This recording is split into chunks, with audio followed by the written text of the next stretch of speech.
Le président Abdel Fattah el-Sisi a reçu dans sa résidence à la capitale belge Bruxelles le président tunisien Kais Saïd. Le président el-Sisi a souligné la force des relations fraternelles entre l'Égypte et la Tunisie, ainsi que le souci de l'Égypte de promouvoir les cadres de coopération bilatérale à différents niveaux. Le président el-Sisi a également souligné le soutien continu aux mesures et aux efforts déployés par Monsieur le Président Kais Saïd pour surmonter tous les défis de la phase actuelle, ainsi que pour parvenir à la stabilité et à la sécurité dans le pays, afin de construire un avenir meilleur pour le peuple tunisien frère. Le président tunisien a pour sa part affirmé la fierté de son pays pour les relations étroites avec l'Égypte au niveau officiel et populaire, saluant à cet égard les réalisations de l'Égypte au cours des dernières années au niveau national sur les plans de la sécurité, de la stabilité et du développement, en plus de son poids politique au niveau régional et international, ayant des répercussions positives sur l'action conjointe africaine et arabe, ainsi que ses efforts déployés pour parvenir à des règlements politiques aux crises existantes dans la région.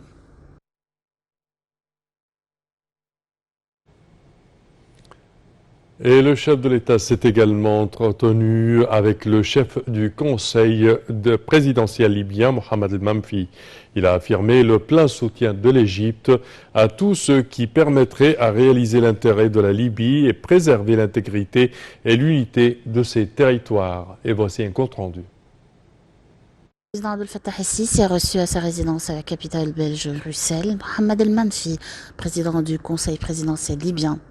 Le président el-Sisi a affirmé le plein soutien de l'Égypte à la voie politique actuelle pour régler la crise libyenne sur tous les niveaux bilatéraux, régionaux et internationaux, ainsi que son souci de renforcer actuellement la coordination étroite avec la partie libyenne afin d'activer la libre volonté du peuple libyen frère. Le président du conseil présidentiel libyen a de son côté exprimé sa sincère appréciation pour le soutien de l'Égypte à son pays dans le cadre des relations fraternelles liant les deux pays et peuples frères. Il a apprécié à cet égard les efforts égyptiens inlassables déployés par le président el-Sisi pour soutenir la Libye, notamment en contribuant à la restauration des institutions nationales et à l'unification de l'armée nationale libyenne, en plus du rôle de l'Égypte au niveau international en soutenant la voie politique actuelle en Libye.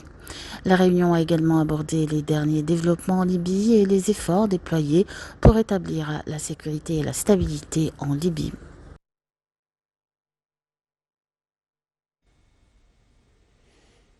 Et le Premier ministre, Dr Moustapha Madbouli, a tenu hier une réunion via visioconférence avec plusieurs gouverneurs et responsables afin d'examiner les changements climatiques actuels et les intempéries ainsi que les mesures prises pour y faire face.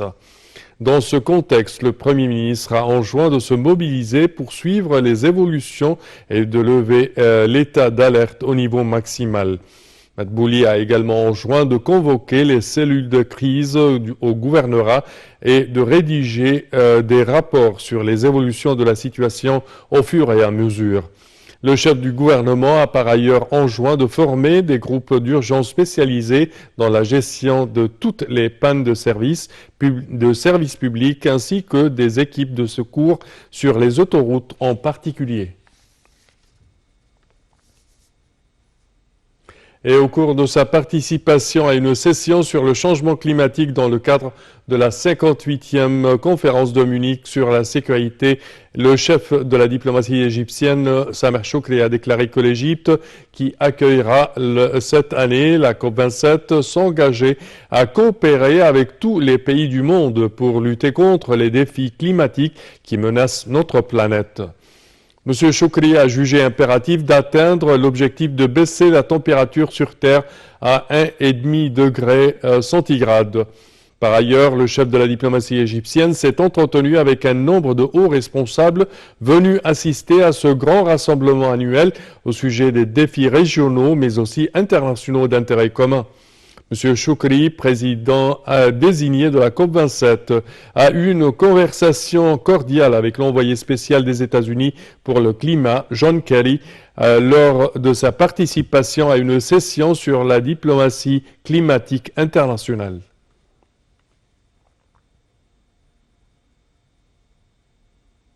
Et pour plus de détails sur ce sujet, mesdames et messieurs, nous avons le plaisir d'accueillir au bout du fil Dr Raouf Ghafar, qui est analyste politique. Bonjour, Dr Raouf. Bonjour.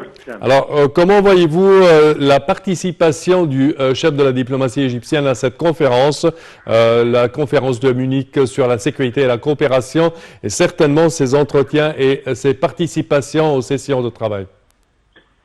Je dis toujours, la présence de l'Égypte dans ce sorte de sommet, ce sorte de conférences, etc., oui, est toujours très importante, vitale même.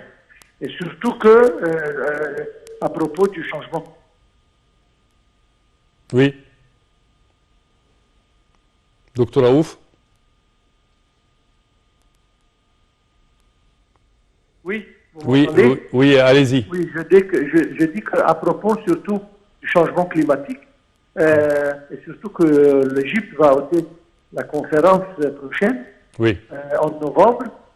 Donc c'est très important de communiquer, de discuter, de parler avec tout le monde à propos de ce phénomène qui est, si jamais il n'est pas pris avec vraiment beaucoup d'importance, ça va causer des effets très négatifs sur la planète, disons, sur oui, tout le monde. Donc, oui, l'importance vient de ceci. Et encore une fois, le fait que l'Égypte est invitée dans ce genre de conférence, dans ce genre de rendez-vous, etc., oui, est très important. Et je pense que nous faisons un effort vraiment très apprécié et très grand, vu que nous sommes les hôtes de la conférence prochaine, Inch'Allah. Parfait, parfait. Merci à vous, Dr Raouf Ghafar. Je répète que vous êtes analyste politique et expert en économie. Et nous enchaînons, chers téléspectateurs, avec cette information. Le Parlement arabe a tenu hier sa 4e conférence des présidents des parlements et assemblées arabes au siège de la Ligue arabe au Caire. La conférence a discuté d'une charte préparée par le Parlement arabe qui sera soumise au prochain sommet des dirigeants arabes pour adoption sous-titre « Une vision parlementaire pour assurer la sécurité et la stabilité et faire progresser la situation arabe ». Le président du Parlement arabe, Adel Abdelrahman Al-Assoumi, a loué le soutien apporté par le président Abdel Fattah el-Sisi au Parlement arabe, ainsi que ses importantes positions sur les niveaux arabes et internationaux et ses efforts assidus pour stopper l'agression contre Gaza.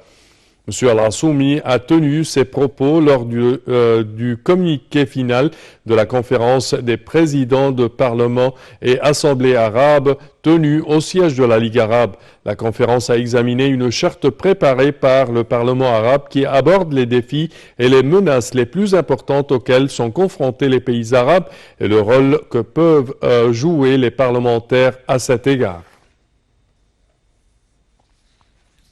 Et nous passons à notre volet sportif, qu'on commence par la Ligue des champions d'Afrique de football. Zamalek joue actuellement face aux Angolais de Sagrada Esperança pour le compte de la 2e journée de la phase des poules de la Ligue des champions de la CAF africaine. Alors Zamalek avait été tenu en échec à domicile par Petro Atlético 2 buts partout lors du premier match, alors que la formation angolaise avait de son côté perdu face au Wydad de Casablanca 0-3. Et nous passons à Al-Ahli. Al-Ahli et Al-Hilal du Soudan ont fait leur match nul 0 partout à Omdurman dans le cadre de la 2e journée de la phase des poules de la Ligue des champions d'Afrique. Il s'agissait du premier match pour le champion en titre parce que sa première rencontre prévue face aux Soudanais Al-Marikh a été reportée à cause de la participation des Diables Rouges au mondial des clubs aux Émirats Arabes Unis. L'équipe de Sundowns de l'Afrique du Sud reste au sommet du groupe A avec 3 points et affrontera aujourd'hui Al-Marikh pour le cadre de la 2e journée de la phase des poules.